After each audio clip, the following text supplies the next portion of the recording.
Hey, we're Carlo and Florence from nextstopwhoknows.com. Today we're in the beautiful Mestia that's located in the northwest part of Georgia, up in the Caucasus Mountains. Today our goal is to try and get from here up to Ushguli, which is the highest permanent settlement in Europe. It's located at 2,200 meters elevation, and right now we're at 1,500 here in Mestia. In order to get up there, we have to figure out a mode of transport. We did drive here, but we're told that the road up to Ushguli is kind of a little bit crazy, so that you might need, depending on the time of year, you might need a 4x4 vehicle. So I don't think we're going to chance it. We're going to go into the city, not the city centre, but the town centre, and try to find a mode of transport. We do know that there are taxi guys that will bring you up. They'll also try and rip us off, but there are other modes of transport. There is a shared taxi option, and I think a bus. So right now we're going to go in, try and grab some breakfast, and try and find out how we can get up to Ushguli.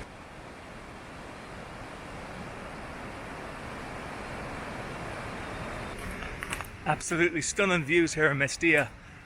Really, really beautiful part of Georgia.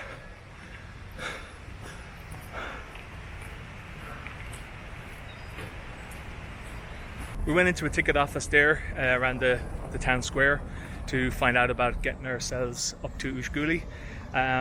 So we were told it cost 40 lari for a ticket one way, which is about €13 per person, which is perfect. A lot cheaper than 70 for what we were told yesterday. So right now we're just going to go to the ATM to get out some money, head back and grab our tickets. And the bus leaves then, I think, whenever it fills up. I think it's a minivan, so about maybe 15 people. So we should be on our way pretty shortly.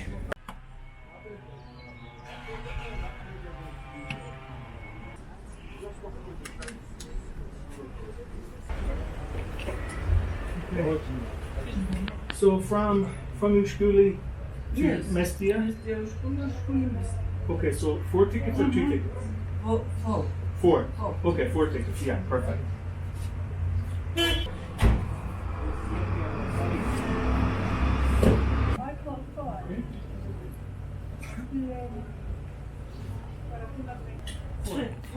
Four? Two people.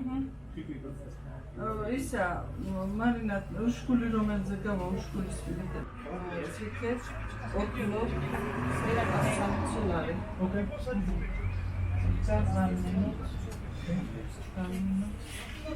4 tickets, 160 lari.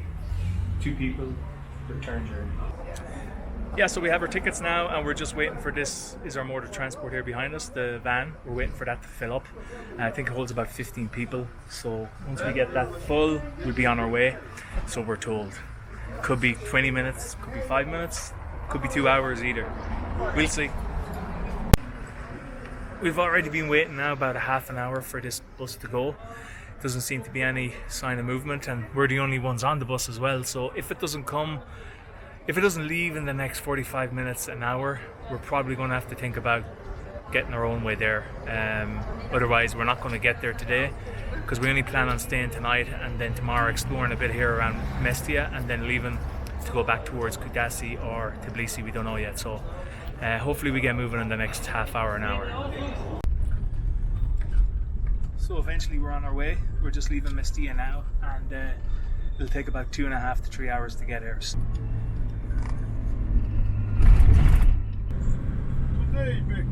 Yes. So as I said earlier, the road through Ushguli is pretty bad.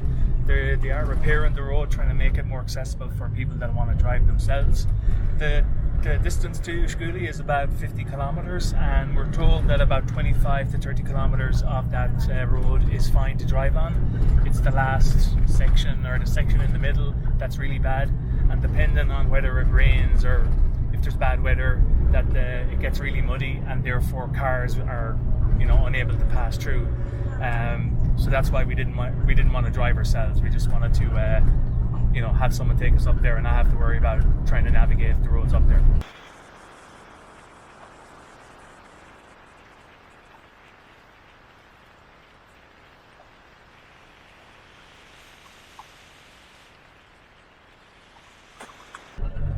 normally we don't feel too sick on these bus journeys, but on this one, coupled with the road and the fact that the driver is driving as if he's just about to miss a flight, it's kind of made us feel a bit sick. But we still have about another 2 hours to go.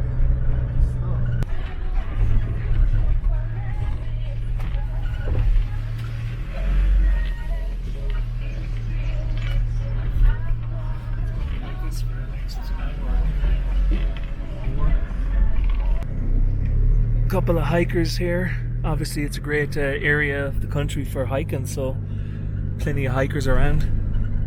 Fair play to them. The road gets pretty narrow, bumpy, dangerous. It's parts of it are really dangerous, you know. So if you're not good with heights, if you're nauseous, you don't like bumpy roads, sharp drops, definitely don't recommend coming up here. One wrong move and this whole little bus just topples over like a dinghy into that river down there. So we're currently at about 1900, nearly 2000 meters in height.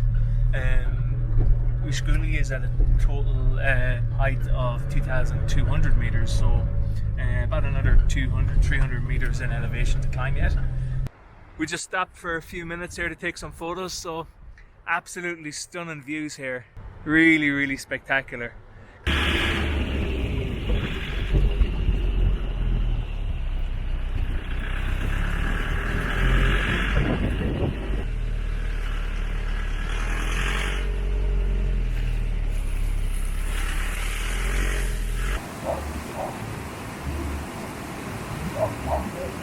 So we eventually arrived in Ushguli, and we're just here in the only cafe in the village to get some food before we go exploring.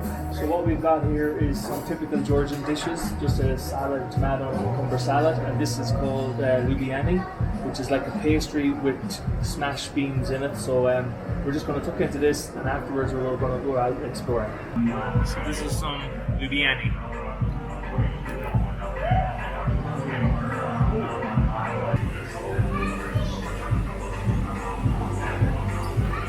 So that lasted all of like 5 minutes. Really nice. Okay, off we go. Right, so we have about 2 hours to explore Ushguli, which is more than enough because really there's just like 4 little villages and nothing much apart from that. So we're going to try and make our way up here first. You can see up there. Be a nice viewpoint there and try and get some photos and get a vantage point from the top. As you can see in the distance, the clouds are starting to roll in. When we came here first, about an hour ago, there was no clouds at all. So obviously, as time goes on, the clouds are going to roll in. There's probably going to come a storm as well with it. So we're going to try and do our best and get to see as much as we can, as quickly as we can.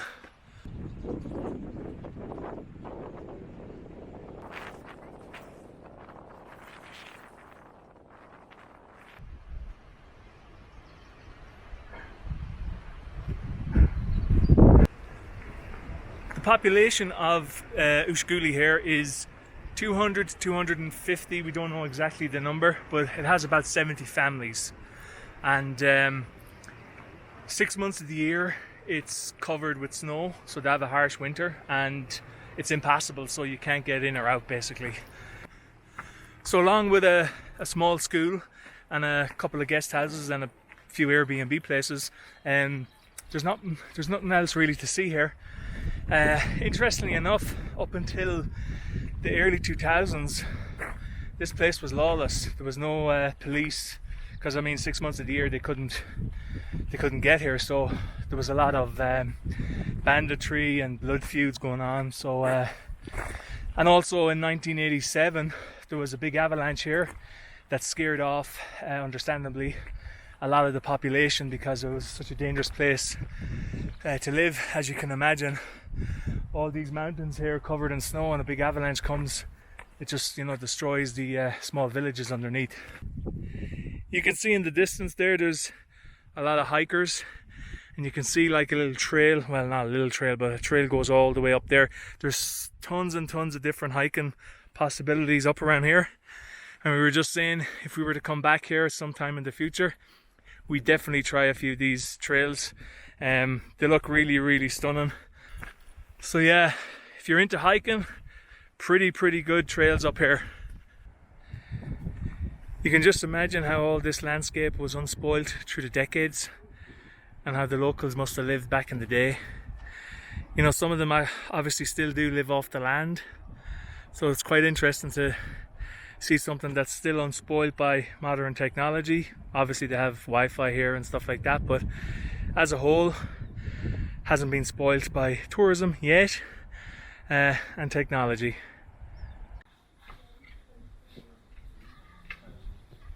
We're just walking down through some of the little streets along the village, and I just want to point these out to you. These are what are called Svaneti towers. Don't know if I'm pronouncing that correctly, but there's a bunch of them throughout the village, and what they were used for was obviously for lookout towers in case enemies were coming to attack back in the day. Another interesting fact is that the Svans, as they're known here, the Svaneti people, I don't know if I'm getting that correct or not, but they were looked down upon by the other Georgian people as being like unsophisticated because they lived in the mountains. That was the way. I don't know if that's the same now, but back in the day, the Georgian people that used to live in the cities and that would, like, you know, look down at these people that lived in the mountains, but they would never say it to their face because they were worried that, you know, they get attacked or worse. So I don't know if that's true or not, but I did read about that. Just an interesting fact.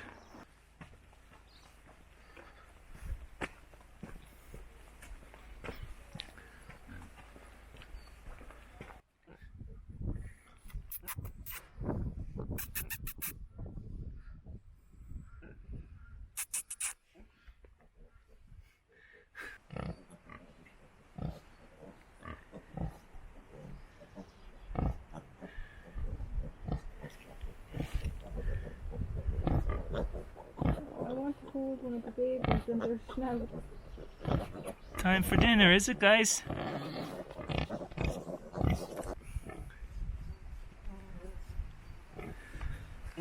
Someone's got a bit of an itch here, huh? I did say there was only one cafe, and I thought that was the one that we ate in, but we've seen along the way at least 4 or 5 different ones, pop-up ones here and there, so there is plenty of options. But I don't know if they serve, you know, much food in any of those other ones. So there is one main cafe that has a menu with local Georgian food. So I don't know what this flag here on the right is. This one obviously is the Georgian national flag. Maybe this flag here is the Svaneti flag or some sort of local flag. Our 2.5 hours is about up now, so we're going to head back down to the cafe to meet up with our taxi driver guy and make our way back to Mestia. So it took us 1 hour and 50 minutes to get here, which was a lot shorter than we thought or were told. We were told it was like between 2.5 to 3 hours. So if you're thinking of coming to Ushguli, definitely do. Highly recommend it. You'll hear a lot of people saying, oh, it's not worth the journey to get here, but I mean, if you love mountains, you love scenery like this, you definitely really love Ushguli. And it's also the highest settlement in Europe, so you get to tick that off your list. We really enjoyed our time here. We spent 2 hours in total just walking around. You probably could see everything you need to see in an hour, so you have plenty of time with 2.5 hours.